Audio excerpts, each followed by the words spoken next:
Welcome to the Nitrogen Cycle, Minecraft Edition. Hey everybody, let's go ahead and bring in our good friend Bob to help us with our learning experience. It's good to see you too, Bob. Care to help us talk about the nitrogen cycle? Great to hear. First off, let's go back to the small farm of yours, Bob. We can start by talking more about fertilizer and how it affects the nitrogen cycle. Wow, that got a lot bigger while we were gone. You've been working pretty hard. However, do you know what happens to all the fertilizer in the ground after it rains here? You see, just like before, fertilizer contains nitrogen, which runoff causes to go towards the water.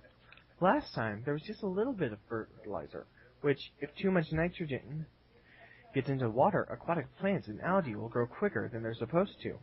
And like last time, some of it can be poisonous and cause harm to you and the animals living in the river. This isn't just a little bit of fertilizer, though. The massive amount of nitrogen runoff from this actually kills the animals that live in the river completely, then travels down the river and kills the animals within an area of whatever body of water it empties into. As you can see, this entire area of water has been contaminated and is no longer livable. This is known as a hypoxic zone. Well, that's enough about how you've killed the derpy squid. Let's move on to legumes.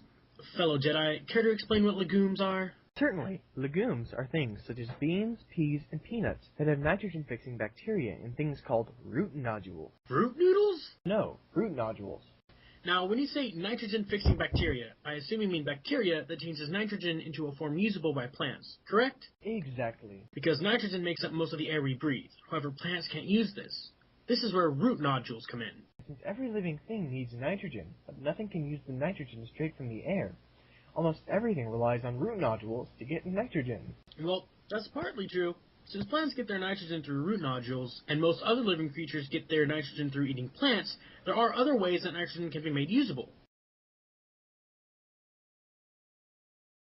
Like what? Well, there's lightning.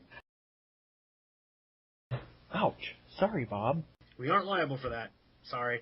Now, what else is there besides lightning? I mean, there must be more than two ways. Millions of living things need this stuff to make proteins. Sadly enough, no, there isn't. Oh, Bob. Looks like we actually did you a favor by hitting you with that lightning. Good for him. Well, that's all for now. Thanks for all your help, Bob. See you next time. Well, that was a lot of fun. I hope you enjoyed this video. Now, as a legal disclaimer, no oceans or bobs were hurt during the making of this educational documentary. Merry Christmas. Where are those cookies?